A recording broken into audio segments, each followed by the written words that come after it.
गोपी चंद योगी हो लिए जिन ले लिया भगमा बाणा।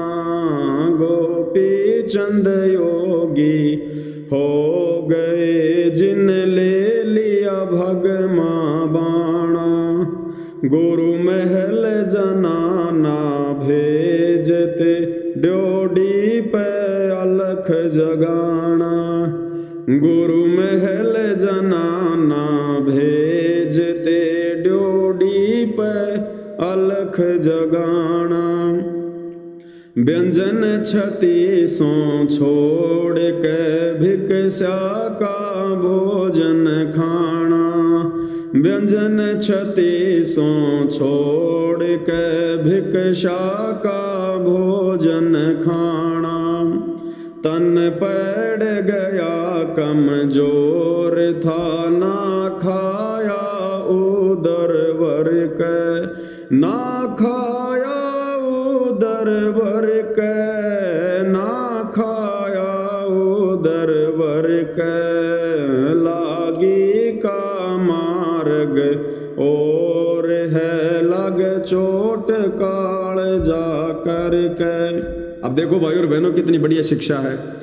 गोपी चंद योगी हो गए। गोपी चंद योगी यानी भगत बन गया। जिन ले लिया भगमा बाणा, साधु बाणा पहन लिया, गोरखनाथ का शिष्य बन गया। गुरु महल जनाना भेजते ड्योढ़ी पे अलख जगाना। गोपी चंद के पीछे हो लिया, राजपाट छोड़ दिया और गोपी चंद ने उसकी परीक्षा लेनी चाहिए कि इसका अपनी पत्नी में, अपनी मां में किसी प्रकार का कोई मोह है क्या। गोरखनाथ ने गोपी चंद को भिक्षा लेने के लिए उसी महल में भेजा जहां उसकी मां, उसकी औरतें रहा करती थी। और वहां जाकर उसने अलख जगाई, अलख माई भिक्षा दे माई। अंदर से उसकी पत्नी आई। गोपी चंद ने कहा कि माई भिक्षा दे। बोला जी मैं आपकी पत्नी हूं। बोला मैं भगत बन गया, अब कोई पत्नी वतनी नहीं है, अब गुरु का वचन मेरे लिए सिरोधारी है, आप मेरी माता जी हैं। ये उदाहरण दिया परमात्मा ने। भग भोग्या भगूप जय, भग से बचा न कोई, जय कोई भग से बचे भगत कहावे सोई। आग पड़ाई आपनी हाथ दिए जल जाए, नारी पराई आपनी भोगे सब कुछ जाए। कामी क्रोधी लालची इनसे भक्ति न होए, भक्ति करे कोई शूरमा जात वर्ण कुल खोए। उदाहरण दिया। जिनके पास में सच्चा गुरु नहीं था, तत्व ज्ञान नहीं था, उन्होंने भी अपनी स्त्री को माई कहकर संबोधित किया। भाई कलयुग की बिचली पीढ़ी है, मोक्ष प्राप्ति का सुनहरा अवसर है। भाई बहन के रिश्तों में आना पड़ेगा अगर मोक्ष प्राप्ति करनी है तो। ये पति पत्नी का खेल, ये शारीरिक संभोग का खेल, ये कामी क्रोधी लालची वाली स्थिति है, नहीं चलेगा।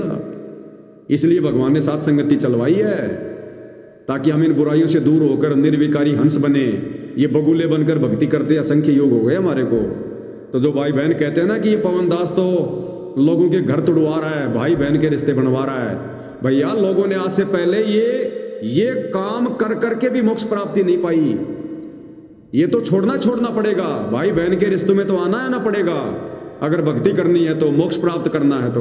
नहीं तो करते जाओ भक्ति, भक्ति धन जमा होता रहेगा और ऊपर से काले कव्य बन के भी घूमते रहो। यहाँ के स्वर्ग में, महास्वर्ग में धक्के खाओ, फिर अंत में फिर लक 84 में जाओ, गधे कुत्ते सुअर बनो।